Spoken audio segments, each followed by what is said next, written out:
And welcome to Rotisserie Chicken. I am Senior Monsieur Chicken Jacob Worthington III, sitting next to lovely Anna, the Banana Chicken Supreme. the plantain. Tomatoes, sour cream, the whole fixins. Yes. Though I think I would be a sweet potato rather than like one of the The hardy little spuds. I was thinking like a Nacho Bel Grande Supreme chicken. Thanks. So I just give anybody diarrhea? No. Anybody. Don't discriminate. No. Yeah, probably. If you were a snack, I think you would give people little spicy, I think salty, you might burn some cheesy. booty holes. Yeah, probably. Sorry. Sorry about it. I wish it was different. So today we are going to cover the California wildfires, and it's a topical occurrence, and it's also something that we talk a lot about within our own home. There's a lot of stuff going on with it, and there are so many different news reportings of it that it's kind of difficult to piece together exactly what's happening. So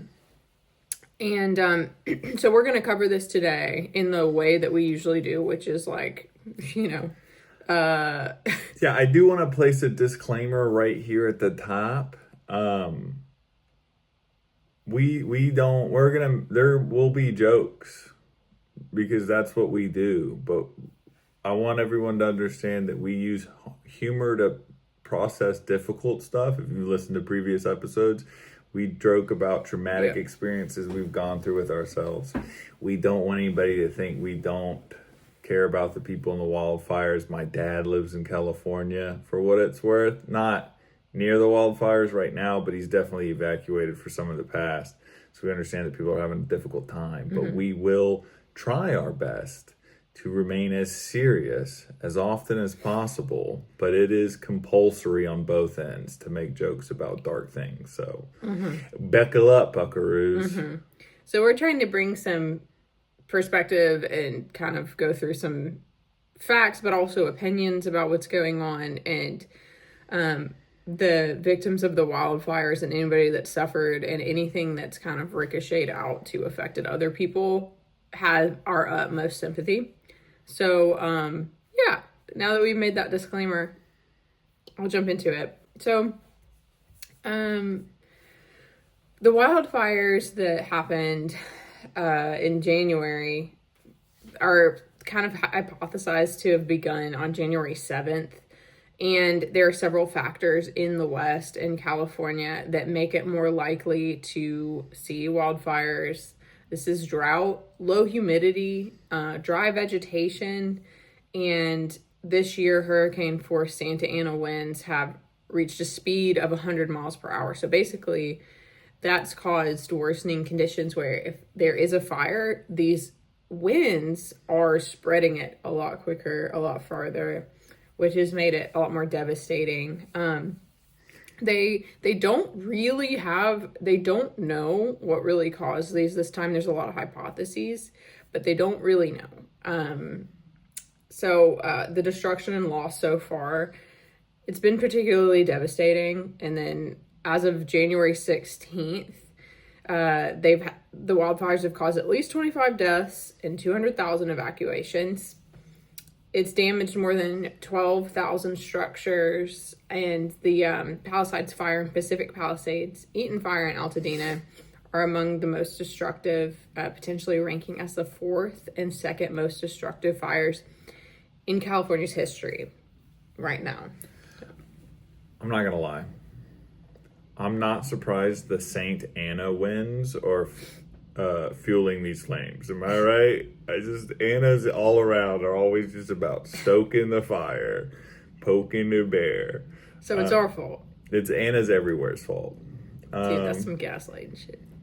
We gotta stop Anna before she starts another blaze. That fire's crazy, dude. Will you hear me? Your agua. You're gigantic. Will you hand me my water? Give me my water. Where is? It's over there. Nope, that's coffee. That's water. So many beverages. We're thirsty people. Let's wet our whistles once more. Let's wet our whistles. baby, don't drink it like that. Dude, try some nuts. Anyway,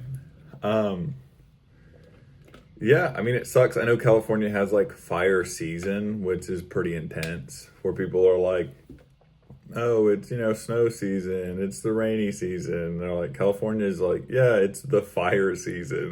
The blaze is coming. That is so ominous and scary. Do you think it's mostly this time of year, like the dry winter? Yeah, we are in the fire season. Okay, so that's what it typically is. Yeah, it's around this time. I know that this is my theory, is that long time ago, the people who created like LA and stuff like that, they did a magical blood ritual to make the weather perfect there. But in turn, the whatever spirit or dark wizard they made the promise to was like, I will burn it every once in a while. But the rest of the time, perfect weather. You think it's a curse? I think it's something. So, like I said, the fire started at the beginning of January, but they have spread significantly, and now there are 4 major fires going on in the Los Angeles area. So there's a Palisades fire, which is the largest. There's a fire in Eaton, and apparently these 2 fires combined are only 8% contained. So that's something that's been very difficult with these fires, is I think because of the winds, firefighters aren't really able to contain them. So what are the causes here? So natural and human factors. So dry vegetation, it's kind of like you said, it's the fire season, but there's also been some reports that there might have been some arsons that have contributed to this. I definitely know there's not might have. There is confirmed people in jail 100. I'm not saying I think the last thing that I had heard was that the initial fire was from fireworks, that people shot off fireworks for the new year, and the fire department came and put that fire out, but it's believed that that fire found a little tiny home and then restarted. But there's videos of people going around with gasoline containers and blowtorches and stoking the flames. What kind of person do you have to be to see that devastation and go, I can't wait to add to this? Like what kind of person does that make you? Well, I know at least one of them was reported to be homeless, if not both of them. So you think they were just out of their minds? They were either just out of their minds, or it's one of those situations where it's like, the mentality of like eat the rich. Yeah. But it's like burn the, you're like a homeless person. Yeah, you're a homeless person. And you live within walking distance of the wealthiest people in the entire United States, if not some of the world. And you're scraping by to get together to buy just like a sandwich as you watch $1 million cars drive by. And then now all of a sudden their homes are at risk to a fire. You're like, you know what? Fuck these people. I don't agree with the sentiment, but I do feel like that might be at the helm on that one. Yeah, I mean, which is sad, but it's one of the things that they're actually seeing with this as well, is that crime has gone up a lot. And it's because the city is so preoccupied with containing the fires that people are... So felony arson is what we just talked about, but felony looting during these mandatory evacuations has been a big issue, which we've seen in California's history the past couple of years. And it seems like that's still an issue. And then misdemeanor impersonating firefighters across the county. Oh, yeah, I heard about that. Okay, so you heard about this. And I don't know, you can tell me about it, because when I think about impersonating a firefighter, like somebody's going and fighting the fire, it's like, at this point, do we care if you're a firefighter or not? Just fight. Like, so what's going on? What I had heard that people were impersonating firefighters in an attempt to get into homes to loot.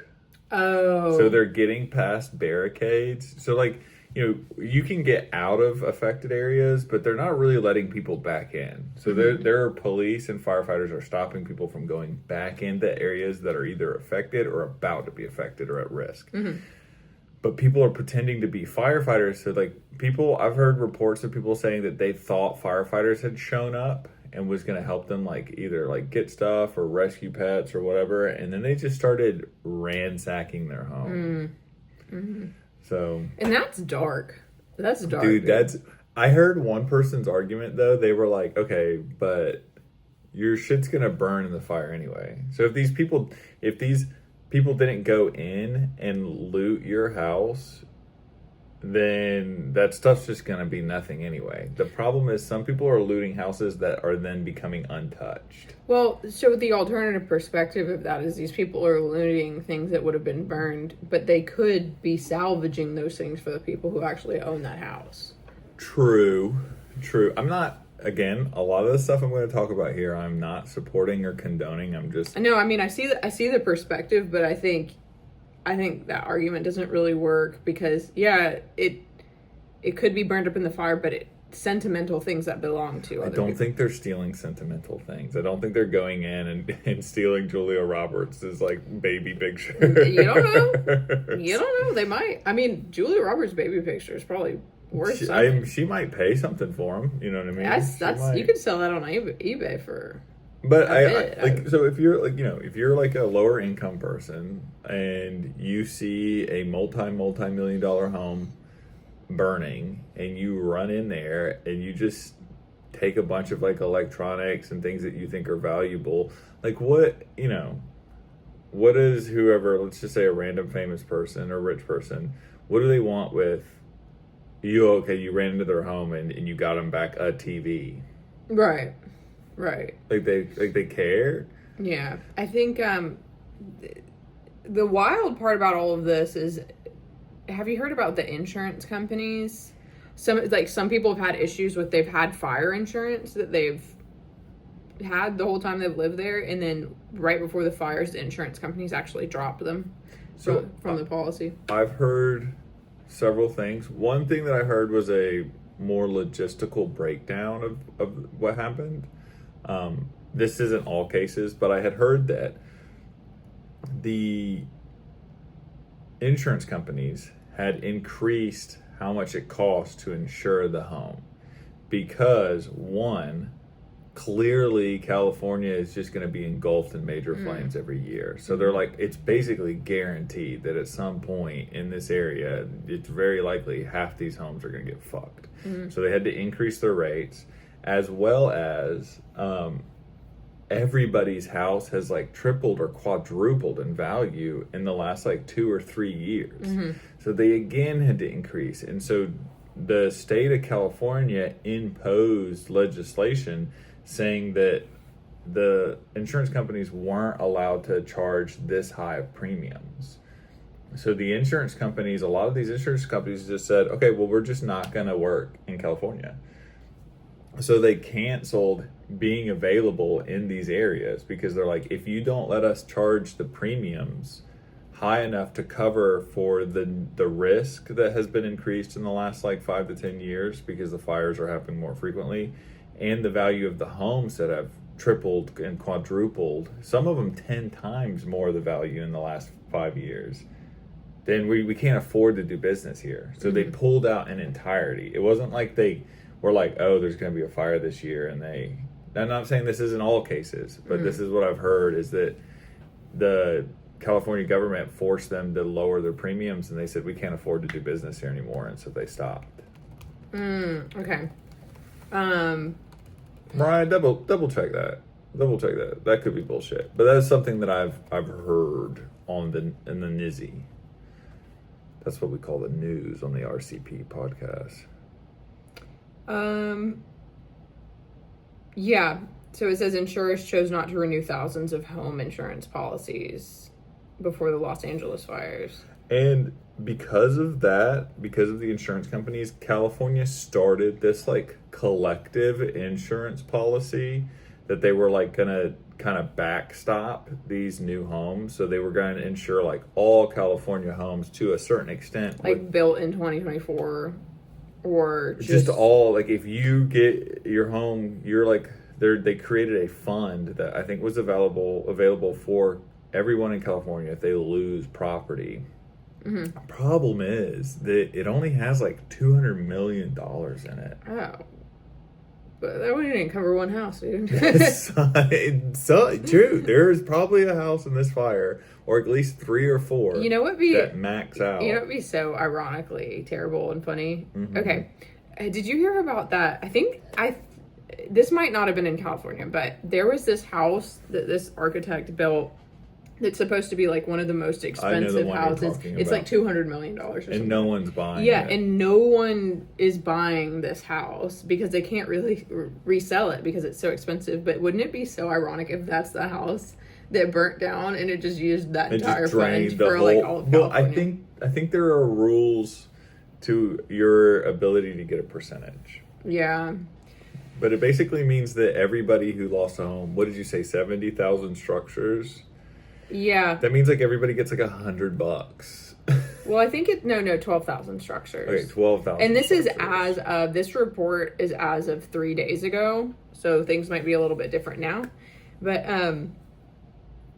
the economic impact of these fires, with early estimates right now, are calculating that losses are exceeding around $20 billion in total. That's a new record for wildfire-related insurance claims, and total economic losses are predicted to reach between $250 to $275 billion. So this is ultimately because of the high cost of real estate in Malibu and Santa Monica, which we're familiar with. It's like the most expensive real estate in the country, if not some of the world. Right. And I just did the math. If there were 12,000 structures at $200 million, everybody would get 16 grand. Okay, what is that going to do? Nothing. Pay your rent for like 2 What's months. crazy is you got to remember, one of my dad's friends sold his double wide trailer in California for $350,000. When? Like 15 years ago. 15 years ago, he sold a trailer in Redding, California, which isn't even LA or San Francisco. Yeah, that's North. Northern California, for $350,000. Wow. I don't understand how people really afford to live in California if you aren't in the upper echelon. Just regular ass people. I just don't understand with taxes being so high. So this, not only are the fires devastating these structures, it's devastating people economically. It's putting a huge strain on resources in the local areas, but it's also causing a lot of adjacent issues that I was maybe not surprised to hear, but kind of wasn't really thinking about. But so it's causing significant air pollution. Oh yeah. Yeah, and hundreds of miles around surrounding the area. So this is increasing the risk for respiratory and cardiovascular issues, especially among people who already have vulnerable, like heart disease, COPD, anything respiratory or cardiovascular. This is a bad time for you in that area. And the long-term health consequences of all of these things happening with people in the nearby area are going to see higher rates of PTSD and depression, and conditions like dementia are going to be on the rise due to chronic smoke exposure. So basically anyone even in the surrounding areas are having a bad time. Yeah, I mean, I think every time my dad, not every time, but some of the time my dad got evacuated during wildfires in California, it wasn't because his home was directly under effect of the fire. It was because the air pollution was so bad that you couldn't be outside. They had to leave because the air was too thick with smoke. So the evacuations, we said it's about 200,000 people, which that I would actually hypothesize that it would be more. So I mean, 200,000 people is a lot of people. It's a lot of people. That's more than the entire city of Athens, Georgia. It's a lot of people, but millions of people are in that area. So that's why I was kind of hypothesizing that it would be more. It's still under evacuation orders. I mean, they have community centers, they have shelter centers that are set up. But of course, the local resources are strained. The firefighting efforts, everybody's on this. Everybody's on this duty. There's a hefty firefighting effort. But then also, there are some super wealthy people who are hiring private firefighting services. So, explain a little bit about what that looks like. So, I didn't know this, but fun fact is that apparently 40% of the firefighters in the United States work for a private firefighting company or several companies. But I didn't know that 40% of firefighters were private. Yeah, that's a lot. And again, I don't disagree. Rich people have always been able to have more and have better outcomes. It's just the way it is. That's why people try to be rich. So I'm not really going to get on to them about, them having better stuff and being protected better. The complaint I've heard is that there's speculation that they could be taking resources at like a higher rate or causing resource depletion, so that it's possible that part of the water pressure issue was everybody was draining the water line because there were fire hydrants that were reportedly empty, or the pressure wasn't strong enough. And so some people were kind of laying that at the feet of these private firefighters plugging up. But that's only been speculation. None of that has been confirmed. The empty water or fire hydrants and low water pressure has also been blamed on some logistical issues, shut down water lines, shut down water facilities. So they may have nothing to do with it. It may just be, something people want to blame because they want to be mad at rich people. But like, if you could afford to protect your home, you would do it. So like, I don't understand. I don't get people complaining just because, oh, rich people can afford to protect your home. It's like, if you could have done that, you would have fucking done it. So don't get super butthurt because you couldn't. So ethically, you don't think it's kind of, you think it's a fair practice? Yeah, I don't have a problem with it. I'm sure these private firefighters get paid more. Like, I'm not going to be mad at like travel nurses for going travel nursing. Yeah. Well, I wonder what these private firefighters are paid to do this. Apparently, the firefighters in California get paid bizank. So I could imagine the private firefighters get paid a lot as well.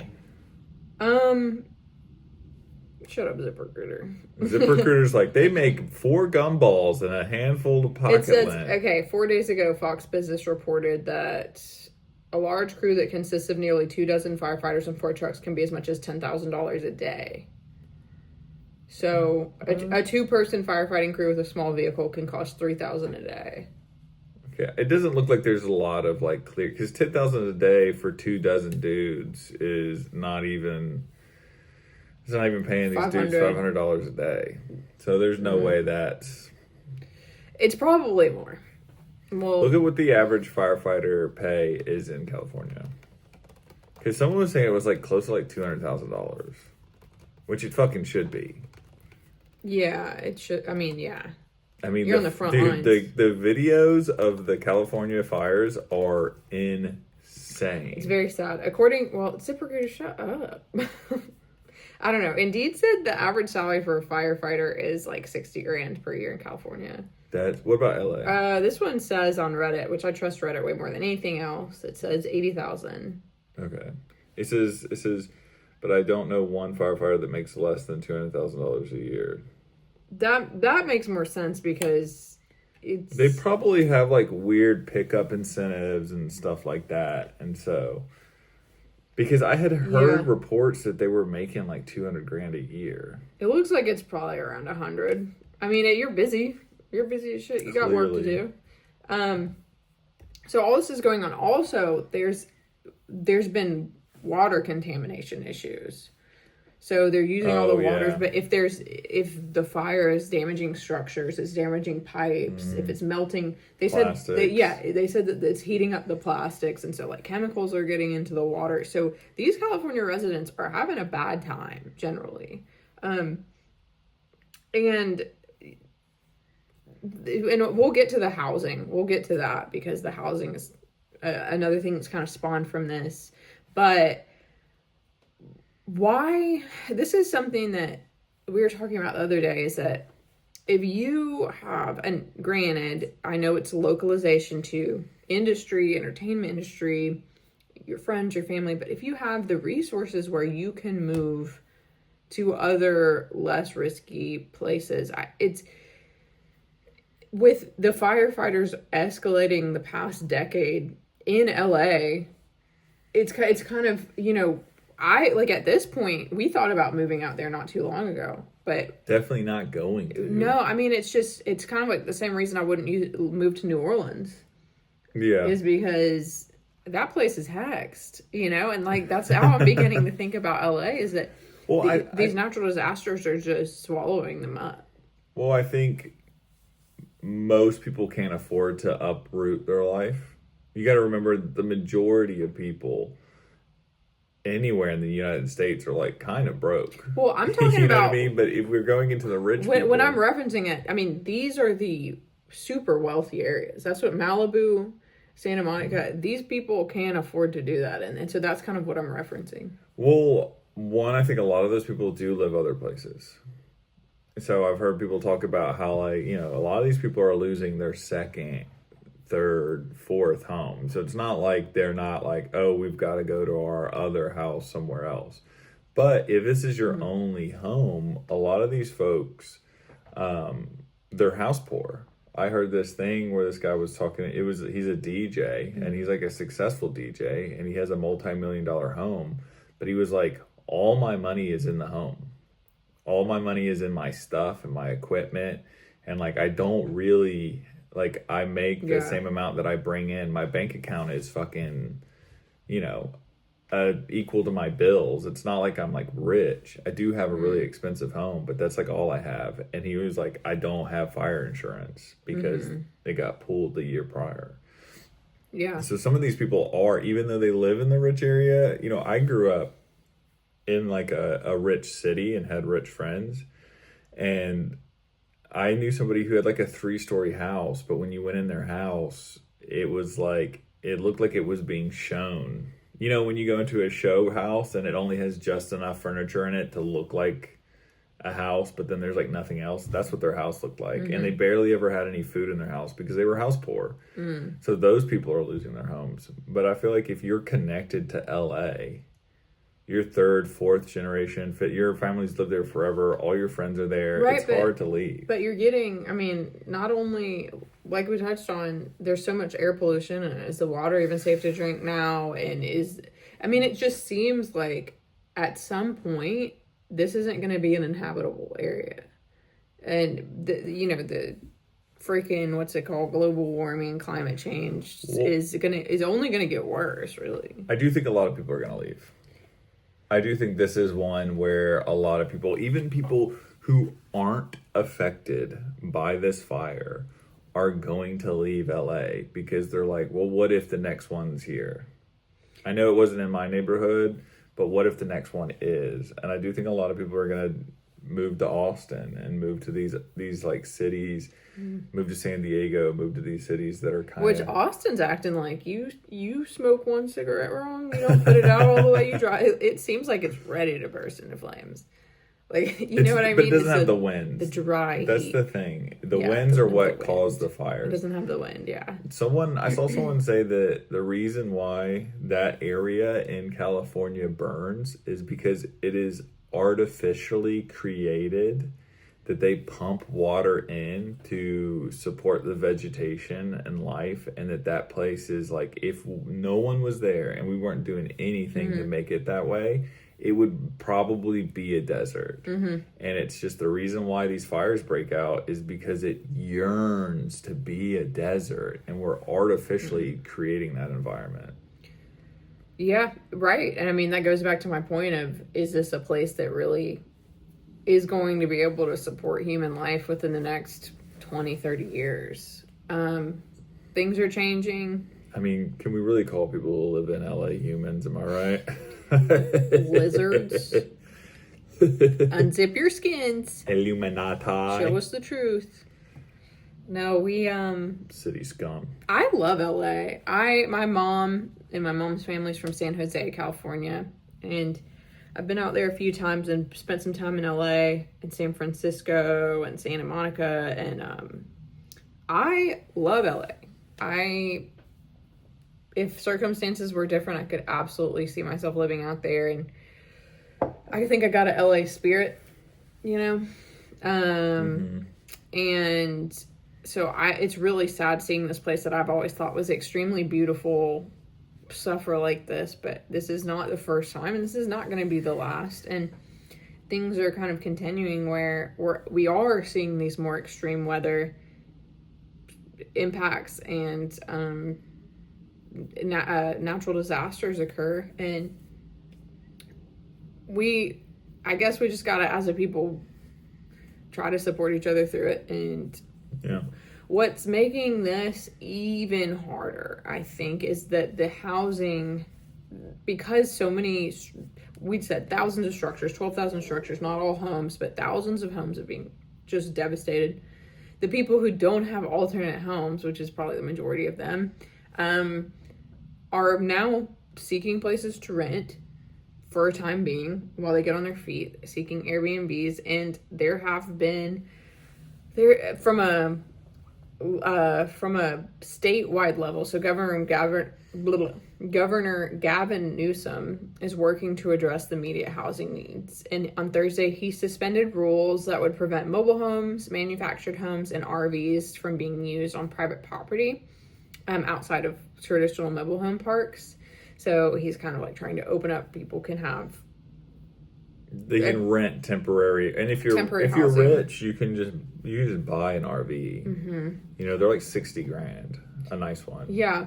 So in California, the whole emergency system, apparently there were a bunch of errors and glitches. So the emergency warnings that were going to cell phones caused confusion early in the wildfire disaster. I think I heard that people were only told to evacuate like 6 hours before the fire really was devastating. So it was just like the timing of the Close system. to the buzzer. Yeah, the timing of the system really wasn't proficient. And price gouging. So if you look at the way supply and demand works, if there is a large demand for a service, a product, a house, but there's not enough supply. So if the demand is, let's say, 2 million, but the supply is $500,000 or 500,000, is going to skyrocket the price of what that supply is, because that's just the way that the value fluctuates depending on the demand. And so what we're seeing here is that now there's not enough housing for these people. And so there's been severe price gouging where these landlords and rental units are climbing hundreds, if not thousands of dollars a month. So if you lost your home, which your mortgage was probably out there, $5-6 grand or something like that, and you go to rent, but then now for something small, they're telling you it's going to be 10 grand a month just to rent it. And it's because there are going to be people that are willing to pay that have the money to pay that, but it's also displacing people who just lost so much of what they have. They can't afford to do this. So the government's trying to figure out a way to limit this from happening. But naturally it's going to.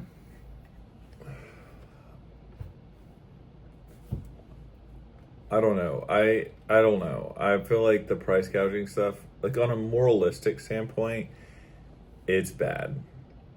Shouldn't be done. But at the same time, it's not like people who are displaced aren't filling those places. You know what I mean? It's the same amount of people who don't have their home anymore are going to rent the same amount of properties. It is just benefiting people who have more money.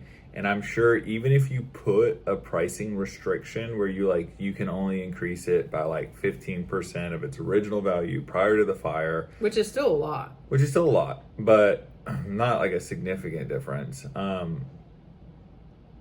The rich people are gonna they're just gonna under the table it.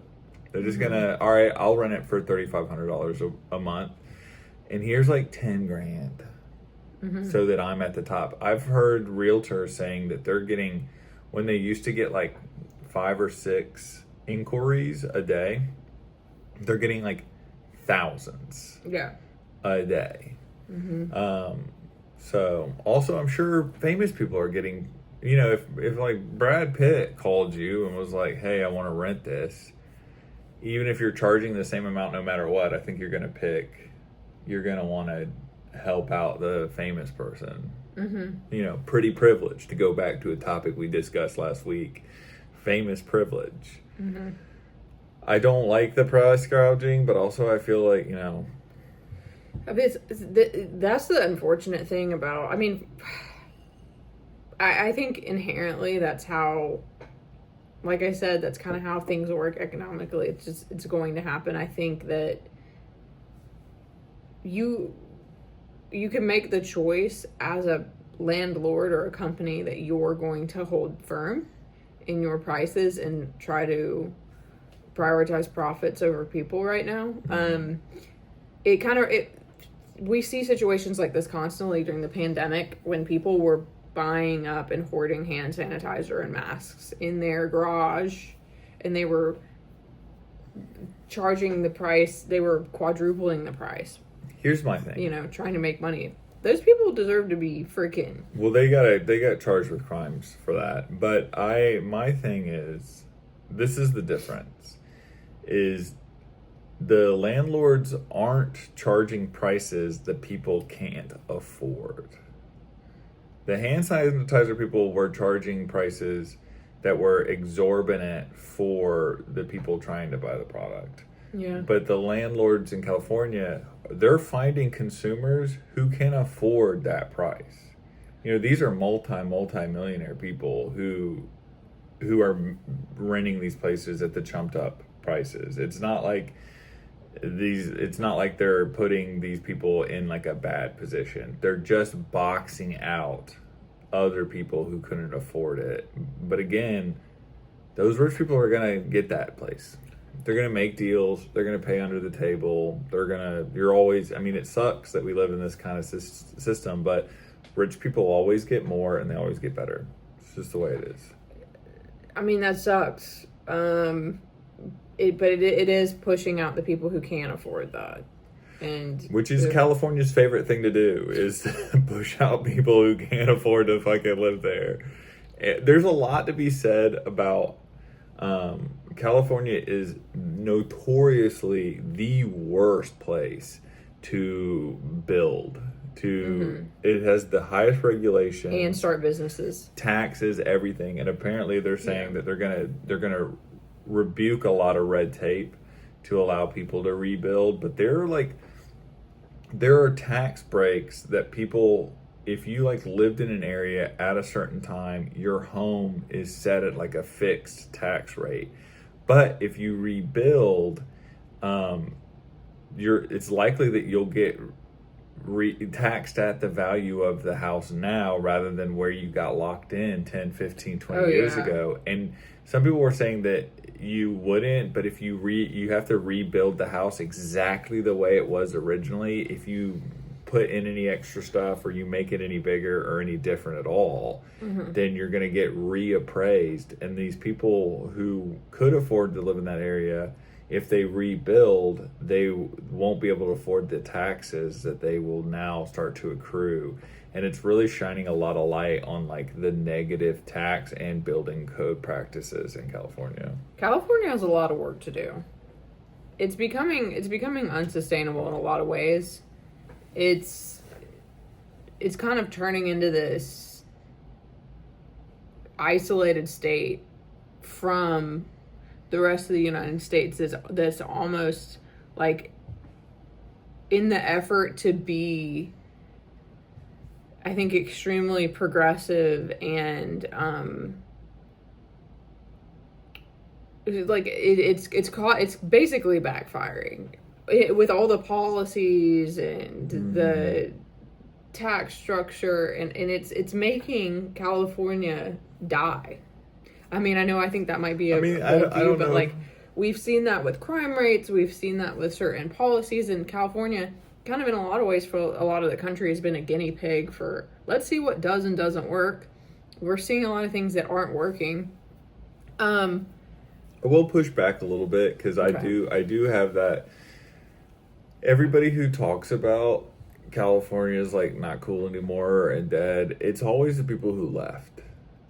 And I've talked to people who like still live there or seen people who still live there, and a lot of those people love California exactly the way it is. So it's like, Yeah. I don't want to necessarily get the opinion of people who are trying to escape California on like the state of California, but it does seem like they do a lot of wonky things there. Well, I mean, the infrastructure part of things is a problem in a lot of different areas. You saw it with Texas when there was the kind of unprecedented ice storm, snowstorm. But these fires aren't unprecedented. Right. That is what I'm saying, is that California, there's, I mean, from a policy level, from a government level, but also an infrastructure level, economic level, things aren't looking great. They are not looking great. Can we before we wrap this up, because I know we're getting close to the end, I do want to talk about the two separate presidential like efforts towards the California fires. One being Uncle Joe, I guess, is sending like $750 one time to everybody. You mean like a stimmy? He's hitting them with a $750 stimmy.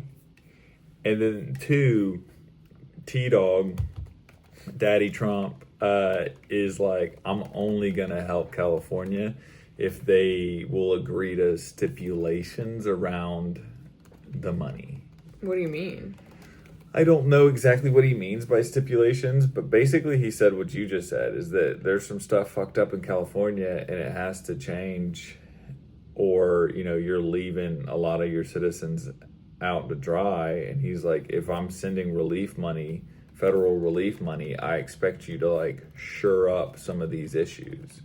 And I don't know if he's necessarily referring to like building or tax codes, or if he's referring to like the water firefighter situation where like an entire like water plant was like shut down, and like, you know, he was just saying that like, you know, you guys had like a really bad response to something that happens routinely.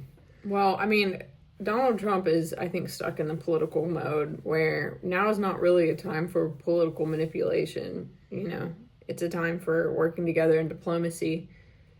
And so I hope that's what's seen. I would agree with that statement. And I do. I full-heartedly agree with that statement. But if you flip this around and you look at it on a conservative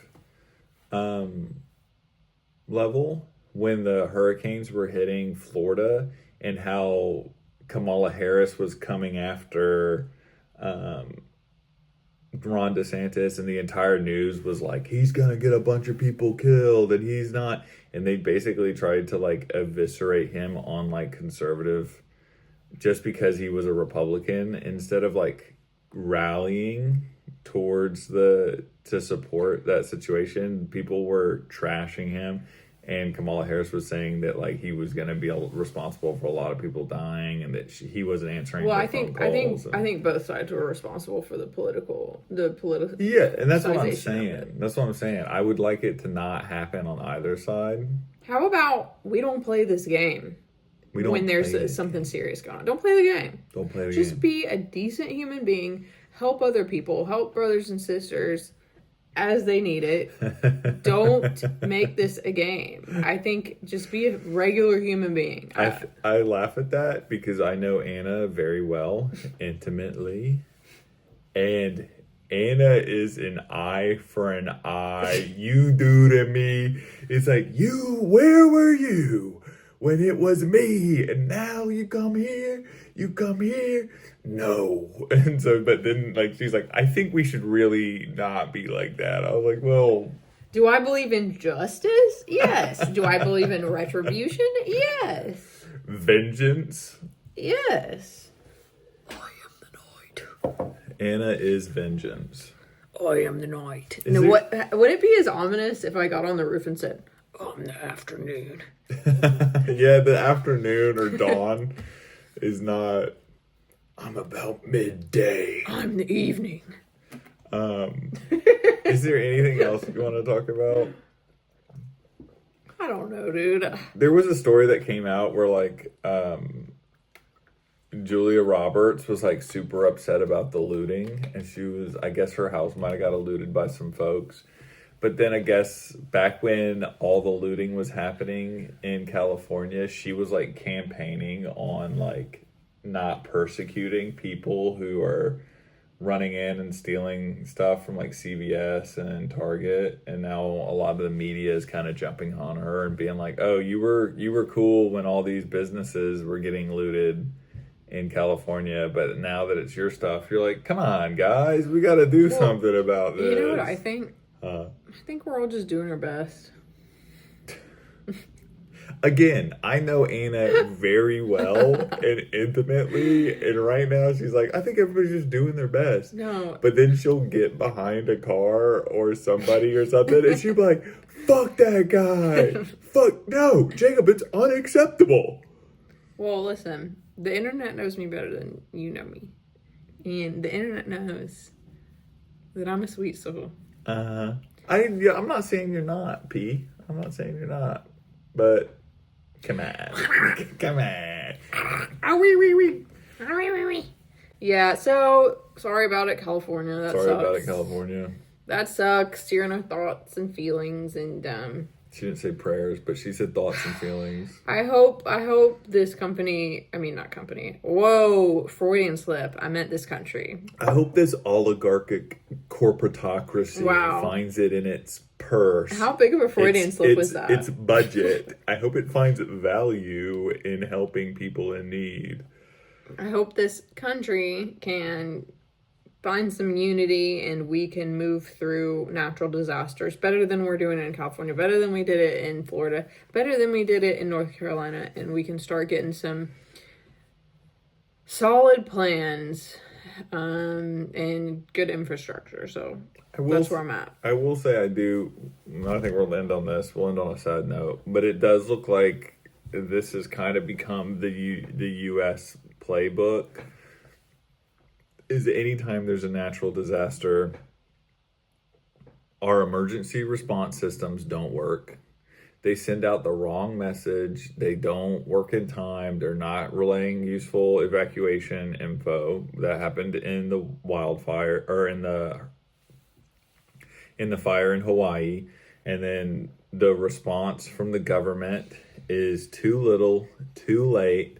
And the right is arguing with the left, and the left is arguing with the right. And then the government's like, you know what we're going to do? We got you. Here's $700. And that happened in Asheville. They gave them like $1,000. That happened in Hawaii. They gave them like $500. It's insane. And it just doesn't seem, it's like, why are we giving you trillions of dollars a year? A carton of milk in Hawaii is $500. Have you been there? But what is the government using this money for? Why are we paying you protection racket money if you're not going to fucking protect us? Can you imagine if somebody hacked the federal emergency notification system and at 2 a.m. just sent a text to everybody saying, "You up?" Can you imagine? I think that would be such a hilarious prank. Well, you do remember when Hawaii's went off and was like, hey, not to like freak you out or nothing, but a nuclear weapon is like on its way to Hawaii. No? Was that real? Yeah, that happened like 5 years ago. And it wasn't on its way. It wasn't on its way, but for 2 hours, people in Hawaii thought it fucking was. Because dude, I would be pooping my pants. Some dude pushed the wrong button. Hey, And that guy, I hope he got fired immediately. he probably got promoted. He's probably in either Biden or Trump's cabinet because that's how our government I hope he got works. dropped into a volcano. But Tulsi Gabbard talked about, she was like, I remember getting it and all of us scrambling to find shelter. Wow. Do better, That America. would be a bad day. Do better. And then government's like, sorry, here's $700. All right, I think that's about all we got. I think that's about it. So, Burger.